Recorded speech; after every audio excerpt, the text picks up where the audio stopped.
The first, thing to answer is like, with what technology are we going to build this? It has these pins that you can program, of course. It comes with an LCD screen like built into it. Trigger the relay on a high signal on in, or trigger it on a low signal. So this tiny LED inside emits light inside this package that causes this circuit to close or open. On GPIO 13, I want this to be called Garage Door 2 sensor. This place right here is where you program your output pins, right? I built one and I got all this like complicated wiring here. And then, in the second one, I kind of learned a little bit and built like a slightly simpler, layout. see the red light? I do, yes. That's it. Nice. As I click this, the red light goes on and off. That's basically it, right? That's the nerdiest thing that I've done this week for sure. 3 months of research and effort for that to turn that light on and off, yes. This specific project, I think what makes it really interesting, and I think I captured it here, is that it combines software and hardware. And there's something mechanical as well. So I'm really curious how all of this comes together. Just to kind of set up the expectations here, because this is all like, this has been a huge, long process, and I've only taken sort of random photos and things. And so the easiest way to present this is just I put together a PowerPoint deck, right? Because, and kind of collected the bits and pieces of information that I've, that kind of traces the route of this project pretty much. So yeah, we're just going to go through those, and, feel free to stop me if you have any questions, or if something's not super clear, if you want to dig deeper on anything. And yeah, like that's just how this will go, because it's like it's really hard to do like a live demo screen share with hardware. So yeah. Of course, yeah. So we know that you're prepared. Those are honestly like my favorite presentations and even demos as well, because you know how things are going to work out, right? You don't have like the demo gods to pray to, or hope that everything is going to work. In this case, you control the narrative, and that's really cool because there'll be no surprises. We will have a bit of a live demo at the end. Intentional surprise. That's okay. That's great. It's a good mix. All right. So this is just kind of a joke. So Gerhard sent me a YouTube tutorial that recommends like a flow for presentations and things, and I actually followed it, and it was fantastic. So it was great. So anyways, the background. I have, I live in an older home, so it was built in the 70s, and a lot of the equipment and stuff in the house is older, right? And so it's a house with a 2-car garage, like 2 separate garage doors, and they have these old remote controls. And I don't know how old the garage door opener is, but these remotes, they're the batteries even inside them slip out sometimes, and you have to like unscrew it and fit the battery back in. And there's only one remote control, and just all kinds of just things like that are minor inconveniences, really. And the other thing is that I tend to do a lot is like I'll leave the house, and then on my way, like driving somewhere, I'll be like, oh, did I remember to close the garage door after I left? And I just kind of have to trust that I did. Usually I did. So anyways, those are kind of like, I would say the 2 biggest pain points, for my garage door system. So this is like the one garage door opener, system, and there's another one over here for like the 2 garage doors, right? And they kind of independently open and close the garage door. And then, yeah, these are the fun, remotes, and then these are the buttons, on the wall to also, open and close the garage doors. And like I said, these remotes, there's one in each of our cars, and so like if I want to go for a walk or a bike ride, I'll have to like take this out of my car and go for a bike ride. And then, when I get back, I have to remember to put this back in the car. Otherwise, I might have trouble finding it, the next time I leave. And so, yeah, it's just kind of little minor inconveniences like that. So what I would really like, to be able to do is to open and close the garage doors with my phone, right? Like, because my phone's always with me, and, and that would be great. And then the other thing is, from my phone, it would be great to confirm if the garage door is open or closed, right? So then I can tell if I've, forgotten or not. Now, the first idea that I had, right, was just replacing my garage door openers with a newer system, right? And so, you have these, most of the newer ones, right, come with, Wi-Fi integration and their own custom app for opening and closing the garage door, and so on. The downsides of it is like it's pretty expensive, like maybe $500-600 per piece, and then the installation, right? You have to rip out all the old stuff and, either hire a professional, which will cost even more money to install the new stuff, or do it myself, which also would be, a lot of work. And the other thing is my garage door openers, they're old, but they work, right? So like, why throw away working hardware. And also, I'm not really a huge fan of like installing a dedicated custom app, right, just for my garage doors. And so that those are all sort of downsides there. Now, the other option is there are these kits that you can buy that do attach to, older garage door openers, and they have like these, they come with like their own sensor that you attach to the door, and you wire things up, properly, and so these kits exist, right? And so they're also about like $50-$60, so not terrible. The only thing is, like, again, I don't know if it involves a custom apps, and I don't know if it like you have to figure out like which things compatible, but actually not really terrible downsides, right? Like this is a pretty good option. The other option is just build it yourself, figure it out yourself, right? And so downside is you're doing it yourself. You got to figure everything out, do your research and things like that. There's more risk, right? Like what if you do something wrong? I could break my garage door. I could, as someone noted, we were talking earlier, like build something that's insecure, so, and all of that. More expensive, right? It's probably going to be more expensive than the $50 of this thing, especially when you consider the time. However, the upside is it's a learning experience and it's fun, right? Like, and so that kind of outweighed it for me, and that's kind of the path I decided to go on. I think that curiosity is really important, right? Because you get the chance to try things out and learn something new, and you get to understand how all the pieces fit together.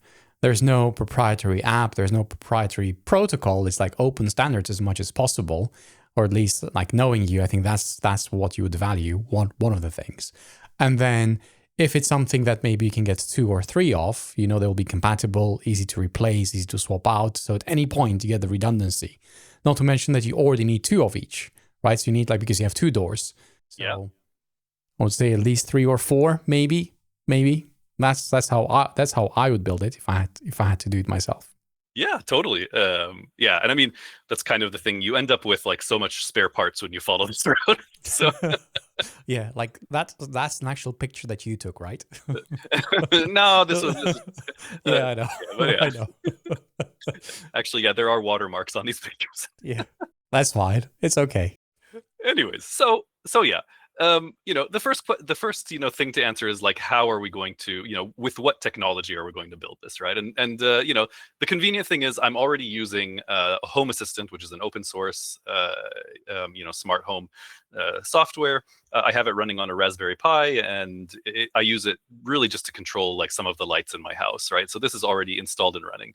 And the Home Assistant has an extension called ESPHome, and ESPHome lets you integrate with ESP microcontrollers, and so they are very similar to like Arduino, which is the more popular one. However, they come like standard with Wi-Fi. One of my coworkers actually introduced me to the ESP, series of microcontrollers, and I was actually really surprised because they're cheaper than Arduinos, and Arduinos don't come with Wi-Fi typically, so they are actually a very good deal. And they come in a few variations. So there's a beefier ESP32, but I'm using this ESP8266, and even this one comes with a few different variations. So this is kind of like the standard one. I don't know if are you able to see this? Good. Yeah. Okay, good. Yeah. So this is kind of like the standard one. It has a lot of pins, and you can actually just pull it out here. So it has these pins that you can program, of course, and it has the built-in Wi-Fi. You can buy a slightly more expensive one for about $15 that comes with an LCD screen like built into it, so you could print out status like messages directly on this chip, or you can go for the this really like micro cheap one, right? It has fewer pins. It's still the same like processor. It has Wi-Fi, and it's like This is like $5 on Amazon. You can get like 3 for $15. So that's the technology that those are the brains of the operation basically that I went with. The next step was really kind of to figure out some of the physics of what I'm going to do, like really the physical interactions there. And so the first thing I wanted to figure out was, how do I open and close the garage door, right? Like with electronically in the real world. And so basically this is the button that's like on the wall, and I kind of followed the wire, right? And so I followed it all the way over to here, and then you see these 2 screws right here. And so I got up on a ladder, and I took a piece of wire, right, and I just shorted those 2 screws, and the garage door opens, right? Like that's all you have to do, right? You gotta make those two wires touch each other basically, and that triggers the garage door, to open. And then you press it again. If the garage door is in motion, it stops. If you press it again, the garage door goes in the opposite direction. It's very, very simple. Essentially, right, that is what a relay can do, right? So with a relay here on the right side, you have the inputs, right? So you have this is the power, that these two are for just powering the relay, and then this is an input pin. So you connect this to an output pin on your microcontroller, and when it's actually, you can switch to, this is a jumper right here, high or low, and that basically says like, trigger the relay on a high signal on in, or trigger it on a low signal. So you can kind of configure it based on like what you want to do. And essentially that will cause these pins here to short circuit, right? One direction or the other, right? Like this is on, I forget what NC and NO, I forget what they stand for, but basically in one state, in the default state, these two are shorted and these two are open. And, when you then change the signal, it flips basically. And so, yeah, very, very straightforward. Yeah, so that's basically, that was the first step, right? Now the next step was, how do I know if my garage door is closed or open, right? Now, if we go a little bit back here to these like kits, what they give you is this. These are called I think they're called reed sensors.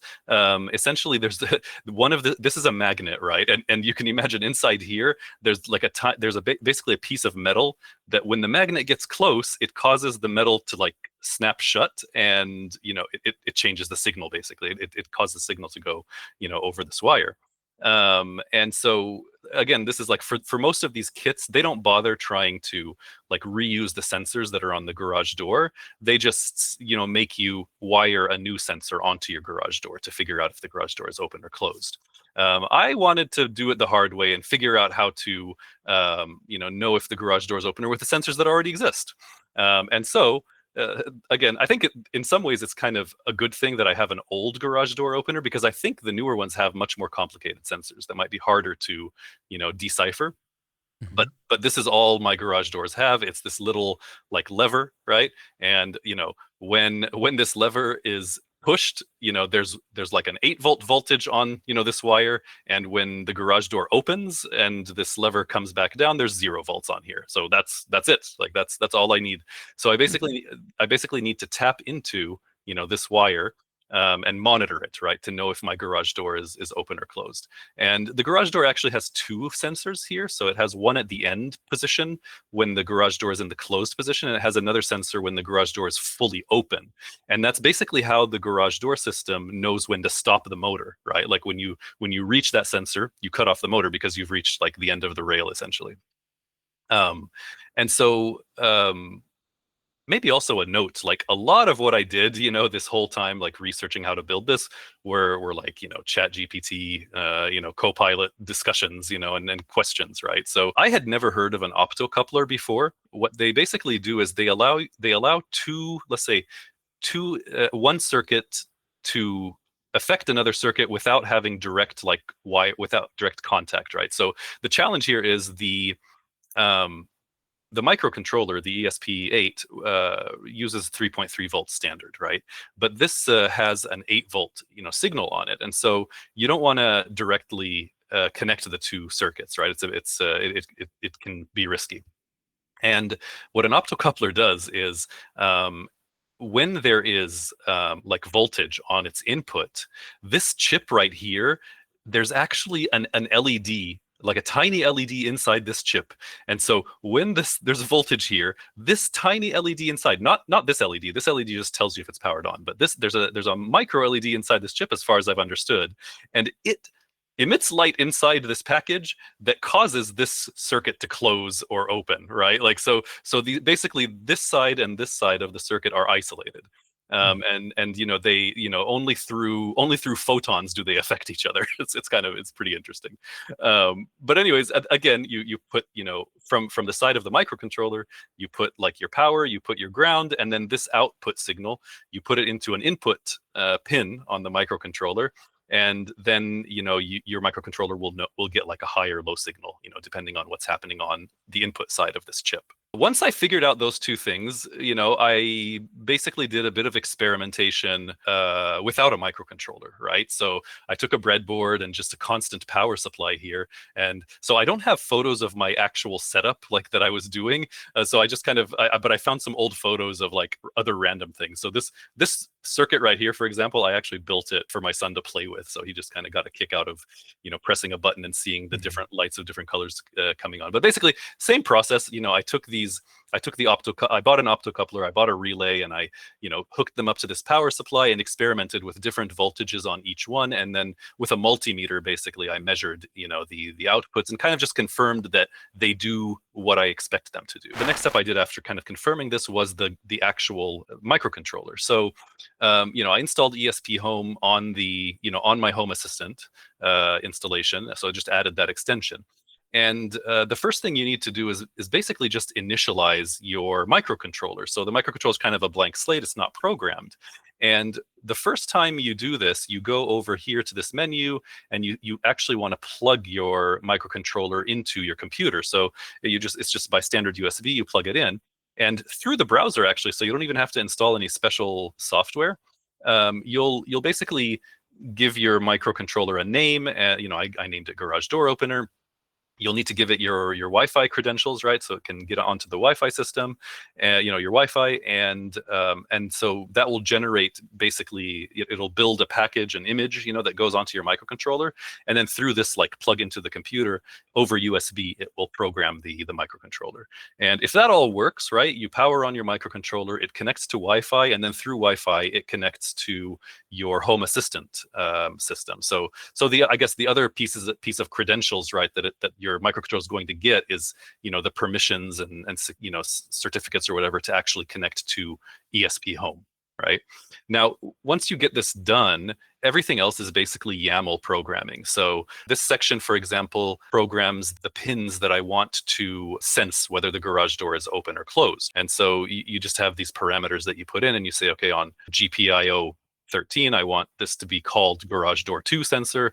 GPIO 12 is going to be garage door 1 sensor. And then this place right here is where you connect, you program your output pins, right? So this is where you figured like the relays. And because, if you imagine the way a garage door button works, you press for a moment and then you let go of your button. So I wanted that to be the same behavior on my relay as well. And so you can either have it be like an on-off switch, right, where it's on and it stays on, and then when you click it again, it goes into the off position, or you can add like a delay. This is called like a trigger, so that whenever you click the trigger, it goes on for the duration of time that you specify, and then it goes back to the off position. That was the behavior that I wanted, and I opted for like 500 milliseconds for that duration. So does that mean that if you hold it pressed for less than half a second, it won't do anything? Is that how this will behave? No, it's actually when I tap the button, it goes on for 500 milliseconds and then goes off, right? I see. So the default behavior, without that configuration is you tap it and it goes on and stays on, and then you tap it again and it goes back to the off position. So after that, I wanted to test everything also on the breadboard. I have my chip, the microcontroller, I have it powered just by standard USB. And then I, using these jumper cables, run the wires to the optocoupler and to the relay. With this setup, I was able to test that in the app, like in Home Assistant, right? I could actually, click this button in my browser, right, or on my phone, and then you could actually see that the relay was, reacting appropriately. Mm-hmm. And similarly, I could put a voltage on the inputs of the optocoupler, and then I could see here like the history of the garage door 1 sensor, right, was opened, was closed, was opened, was closed, right, like as I changed the voltage on these pins here. So that basically confirmed like all of the wiring that I needed to do, and so I made note of like which pins I'm going to use and all of that. The other interesting thing, someone also brought this up, right? There's a really interesting case that you always really want to check for, is you want to think about if your chip is powered off, what happens when your chip powers on, right? Because sometimes you can imagine the pins, they're going to be default like 0 volts, right? When you power the pin, is it going to go up to like, is it going to go on and then off again temporarily? Is it going to stay off? Do you need the pin to be on all the time, right? Like you want to make sure that in your off state, your circuit is doing the right thing, basically. And then when you switch on, it doesn't like temporarily like flip flop and do something weird, right? And I actually did encounter that. So on the relay, I had to experiment a little bit with this jumper and exactly which two pins I use to make sure that like it doesn't, for example, when you power it off, go short circuit and trigger the button, right? Or when you power it on, it doesn't trigger the button for a millisecond and then turn off, right? So all of those edge cases, like I tested for also like on the breadboard and made sure I had the configuration that I wanted. So do you have a list of integration tests that you run, and are you able to rerun them? No. It's all automated though. Okay. Show the picture here, right? I have two garage doors and they're far apart, right? Mm-hmm. And so I was debating, how to do this. And the thing is, right, you only need like one input, one output for one sensor, and then one input, one output for the other sensor. So, I mean, of course, they're only $5, and I could have built, two microcontrollers and everything. But I decided to make it harder for myself and think, how would I do this with one microcontroller controlling both? And really, it's just a matter of how do you like, send those wires over, right, from one garage door to the other, essentially. And what I opted for was actually Ethernet cables, right? Because Ethernet's nice and handy. They're not expensive. You have 8 wires in there. I only need 4, right? Like basically the 2 power cables and the input and the output pin, cables.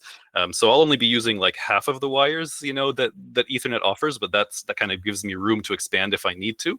It was just kind of a cool solution, right? Because basically you just buy these this component here, and you can add it to your circuit, and then you can basically connect your microcontroller to the sensor, let's say module, over Ethernet cabling, and yeah, that's the option I opted for there.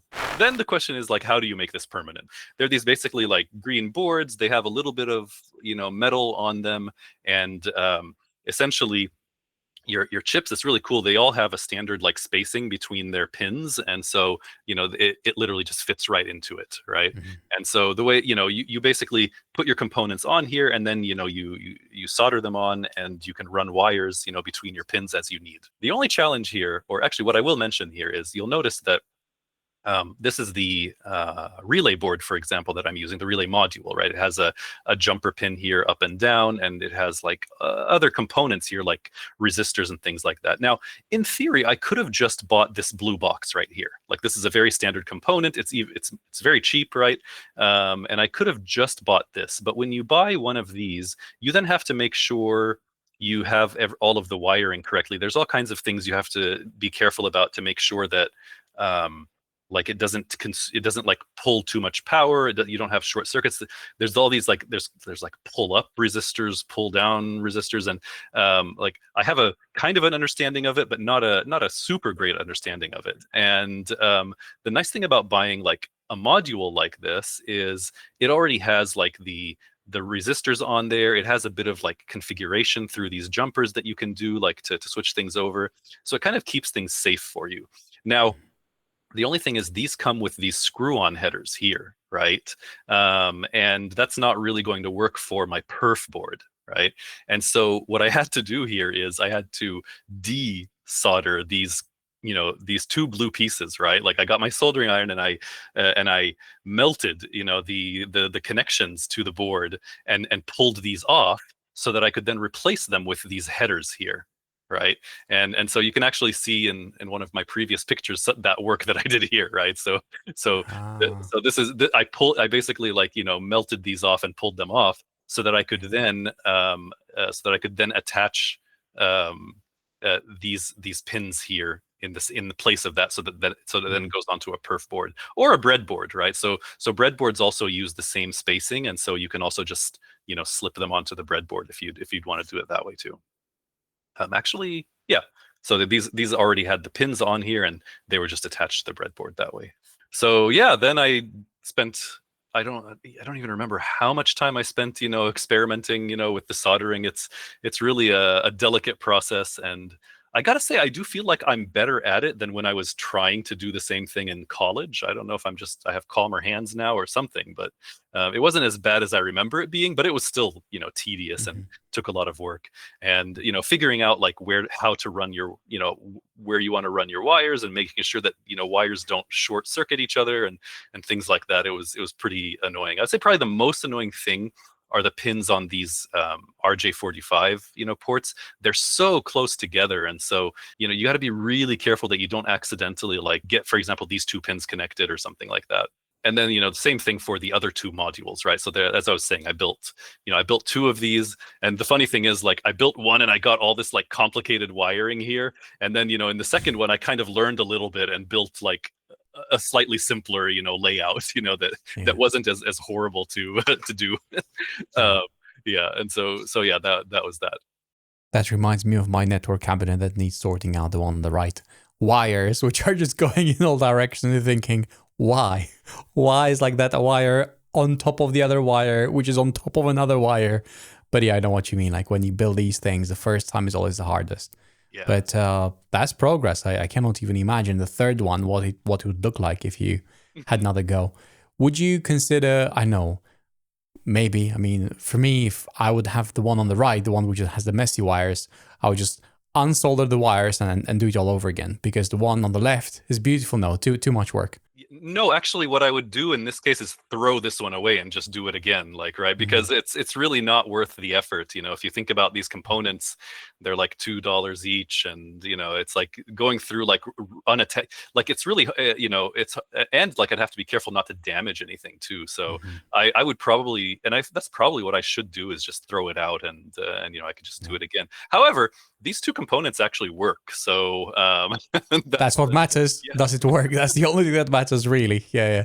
If you have another backup, so just in case something, gets messed up, but otherwise, if it works, it's good. Yeah, yeah, exactly.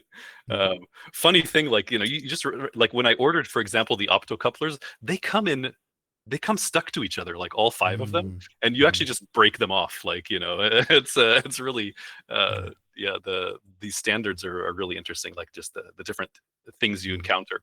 So here's ESPHome, right? And this is the garage door opener. Mhm. And I have my, basically the same setup that I showed you in the slide, wired up right here, and I'm going to turn on the power, right? Mhm. Okay, that was weird. It said, wait, I'm going to turn off the power because I think this is just old state. Why is that saying online? Okay, yeah, live demos, right? I know, right? So normally this would say offline, and then when I Yeah. power it on, it should say online. That's Mhm. really bizarre. Is the door open? The door may be open. No, no, it's not open. You'll see why. So okay, at least it claims it's online. I'm gonna visit now and see if that. Okay, great. So this is kind of just the view of the garage door. This is actually literally the garage door opener on my local network. Like it Mhm. has. It has its own little dashboard, right, to look at it. And so here you can see, right, sensor one is off, right, sensor Mhm. two is off. And if I were to put voltage on those sensors, this would just update and say that it's on. And what I'm just Mhm. going to demo here is like this is the circuit, right? And so Okay. now you can see my screen here. And now, so if Yeah. I do trigger relay, Mhm. a wait, what's happening here? Oh, that's number one. This is number two. Sorry. So So you did open the there we door. go. No, no, no. See the red light? I do. Yes. Yes. That, that's it. As Nice. I click this, the red light goes on and off. That's basically it, right? And if I do the Oh, that's the nerdiest thing I've done this week for sure. if I do the trigger, right? Like now, press the trigger. Yeah. It goes off by itself, right? So it goes on for half a second and turns off by itself. Oh, wow. Okay, let's do that again. Nice. See, one click. Nice. Nice. Yeah. Okay, so it's not just your kids which are playing and having fun with lights going on and off. It's us as well. So yes, like all, Yeah, all we of just this, have like, digital buttons. That's the only difference. We three have months digital of buttons 3 months of research and effort for a for light that to go. to turn that light on and off. Yes. So yeah, that was the demo. Let's see. So conclusions. I would say I probably spent $200 or $300 on parts, right? Like the soldering iron, the parts, and that's not even thinking of like considering like the hours and hours of like reading and experimentation and stuff like that, right? And as you can see, the circuit is in my hand, right? So it's definitely not installed. Right. So you cannot open the door yet with it. No, It's no, still a but work in progress. when Yeah. I think about this though, like I'm actually fine with that, right? Like it was so fun, like, learning how to do all of this and getting it all to work. And, Yeah. Eventually I do want to connect it and get it all working. But I mean, let's face it, right? Like this isn't like the biggest pain in my life, right? Like it's really just a fun project, a nice convenience, to have, right? Like, I can still use the old clickers, to open and close my garage doors, right? So really, but the learning and the experience and all of that was really fun. And I think I've been wanting to play with like real electronics, for a while, but I've never had like a concrete goal that kind of gave me a reason to really do something, and this is kind of the first time I've been interested enough or found something like cool enough or whatever interesting enough to me personally that I followed through this far. I didn't follow through all the way even with this one, but frankly, even if this just never gets shipped, like it was a great experience and I'm happy with it. Yeah.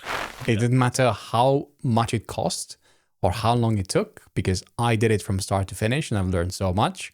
And look, I can do it from my phone, or even you can just like say to your phone a command, "Hey Siri," or do you use Android, or do you use? Oh no, Siri. No, I don't mean no. Hang on, my phone came on. No. Anyway, the point is,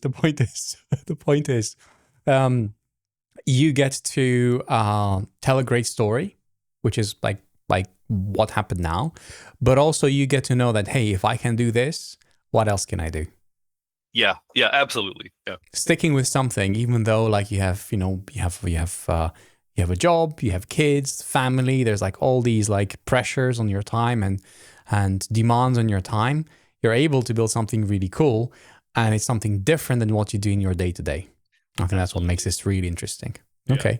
100%. And I think that's kind of I definitely intend to get this installed eventually. I think there are a few considerations. Like I'm wondering if the perf boards was the right format, right? Because even though it is more permanent than a breadboard, it's still kind of shaky if you think about it. It relies on my, soldering skills and all of that. So I was really considering, because it's not super expensive to design and order like custom PCBs that already have the wiring routes, and then you just drop your components and you solder them, but you don't have to like run wires between pins and things like that, because the board already has that built into it, and it doesn't look like it's super expensive. So I might look into that. I also kind of need to figure out like how to package this, right? Like these are just boards. I don't know if I need to. If I had a 3D printer, I think I would consider like building like a plastic box, that it just screws into or something like that. But yeah, there's also like a couple of. It's really now the polish, right? Which is, it's the last 10%, but it's going to be like 80% of the effort, right? Like. What I would say is ship the V1, which is scrappy. It has like a bunch of shortcomings, but it works and you can use it. And then if you still have the energy and the desire, have a go at V2. That's Think fair. about Pipely 1.0, how scrappy that thing is, and Pipely 2.0. It's exactly the same approach. Like you do something that works and you're able to use it. It's not perfect. It has a lot of shortcomings. You know what they are, but it does what it's supposed to do. True. And you can start again. One thing I did forget to mention, this is kind of the biggest blocker really, is so this chip right here, what I've discovered is this port works, this port doesn't work. And I don't know why, right? Like It's actually, it's It's- definitely the wires. The power coming out to here is not 3.3 volts, but 2 volts, right? And so there's something like loose in the wiring here that I need to figure out and also get that fixed before I can ship the whole thing. Yeah. Yeah, I mean, as you learn soldering, it is a skill. It's a very I think specific skill, right? Because you need to have very steady hands, You need to be very patient. There's like a bunch of things there, but also like how much do you put? Because if you put too much solder, they're too close together. Not to mention, what about like the temperature differences that you'll have in your garage? Because summers and winters, will that affect anything? Do you have any condensation? What does that look like? The other thing, I've seen that you're powering it via USB or USB-C cable. Have you considered powering it via Ethernet through like a PoE cable? So you get a PoE switch, and the switch through the Ethernet cable provides power to the whole system. So then you have just one cable running to the actual device. Yeah, that is actually, so that is something that I can do, and I might. V2. How, although, V2. power over Ethernet makes no sense, right? Mhm. Because why would I power this circuit over, like, I'd have to buy like an Ethernet switch that supports Mhm. PoE, but I'm not even Mhm. using like Ethernet the protocol. Like, I'm not using the communication protocol. Mhm. Right, I'm using Ethernet wires to just send dumb like on off signals to the relay, right? So it's not the Ethernet protocol. So I can still what I might do, because I also don't know how much power the chip itself can handle and distribute. So it might actually make sense to use a plain like DC power source to power I both see. the circuit and everything else. Mhm. That actually is probably the better thing to do, just so that I don't Okay. accidentally overload the microcontroller. Yeah. Yeah, that makes sense. Wow. Okay. So, in terms of something that you, apart from your skills that had to be improved, anything else that surprised you, like as you were going through these steps and as you're approaching, I would say something which is like nearly complete, or like I would say 90% there by the looks of it. You have a lot of the pieces figured out.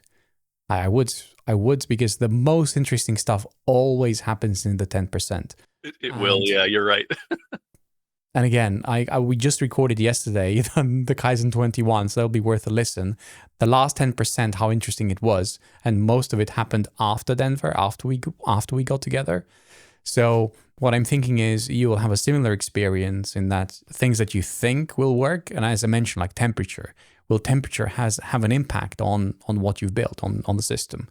I'll tell you what I'm a little worried about. Like, I don't Go on. know these pins, right? Mm. Like, is it going to have problems running, like actually running long wires, like from one garage door to another? Yes, Will those be too long, for it to sufficiently power like the signal, that's or not? Like, possible. that is one thing Yeah, I'm a little worried about. yeah. I mean, I don't think it's too bad. Like, it's about, I don't know what, 6 feet, maybe like, 2 meters, 3 meters. Surely that's okay. Like, but yeah, that's definitely going to be something that needs to be tested and double checked. Well, Now, unless you have the now, experience yeah, and you if that don't, happens, like you're then I learning. might end up going with the two microcontroller approach, Mm, right? Like, mm, that actually might end up being what I have to do if if Yeah. yeah, if it's too long of a distance. Yeah, yeah. You could always try it on one and see how it works, and Mm, then decide whether it can work for two. that's true. Yeah, that's mm, another way. Yeah, yeah. I that do was have to my say, original plan. Yeah, yeah, like, actually. coupling them creates like these challenges. Like if you didn't have to connect the two, would you still need Ethernet ports? No, right? Because then I would have one board with a microcontroller, relay, and optocoupler, and another board with the same three components. I would have done that. That as a V1 sounds a lot simpler, to be honest. That is the V1 because yeah, I mean you see that if, for example, the Ethernet ports, if everything was fine with them, I think this would be okay. But since you have a problem with one, now you have to fix that problem. Yeah. And what I'm thinking is, if you were to remove the Ethernet port, maybe the problem you just wouldn't have to begin with. Maybe. Not a bad idea. It does give some redundancy too. Oh yes. Two of everything. You know how important that is. I mean, if one garage door doesn't open, the other one will, because they're redundant systems, apart from the home assistant, but really should have two home assistants, if I'm thinking about that. Yeah. So, yeah. But this is really, really cool. Okay. So what are you thinking in terms of a timeline and like the next stage? What is the next stage for it? Is it like the finished version? And are you thinking before Christmas or after Christmas? I think I might end up doing a lot of this work during Christmas, right? Because, code freeze at GitHub, and hopefully it'll be a little slower, and I'm not planning on traveling, so I think that's a good time to continue playing with these things. But what I do really need to do some research on, and maybe this is a good opportunity, right? Like maybe I scrap this and like try out the custom PCB approach, right? So then I go with like individual microcontrollers all in one package on a custom PCB, and then that should be much easier. But I do need to figure out the packaging. Yeah. Also, like what kind of box do I put these in, and how do I attach them to the garage door? All of that. Well, and if you can sell them for less than $50, nope. That means you could put them on Amazon. I don't think I would build this marketplace. Like if you came and asked me to build it for you, I don't think $200 or $300 would be worth my time. Like it's just yeah, so fussy. Have you looked into any of the open source hardware? I mean, I know I've like seen mention of open source hardware, but I wonder if you could like publish something that anyone else could build themselves as well, if that would be a good route to go. That's pretty cool, and yeah, I think I will do that. Like at least I'll blog about it. Maybe I'll put like the instructions like in a Git repo or something, and yeah. I think that would be really cool. That would be very, very helpful. Yes, I mean even like the slides, to be honest, like as talks go, this is, I would say, 80% there as a talk. It just needs a little bit more polish, and this would be a great talk. Thank you. All you need to do is like, how do we put GitHub Actions in it? And you're good. You're good. Like GitHub Universe, here I come. I'm ready for it. A GitHub action that opens and closes my garage door. Maybe a job that runs and like closes my garage door if I forget it. There we go. It checks it every minute. Look at that. Like all the ideas are there. It counts how many times you open it and closed it.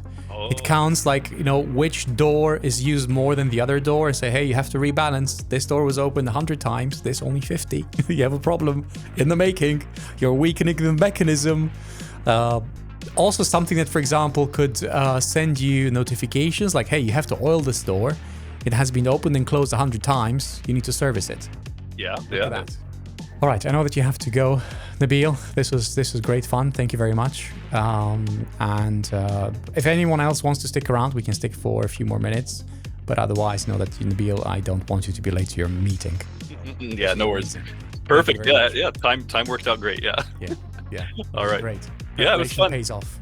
Yeah. Thanks for setting this up. Yeah. See you in 2 weeks' time. Bye. See you.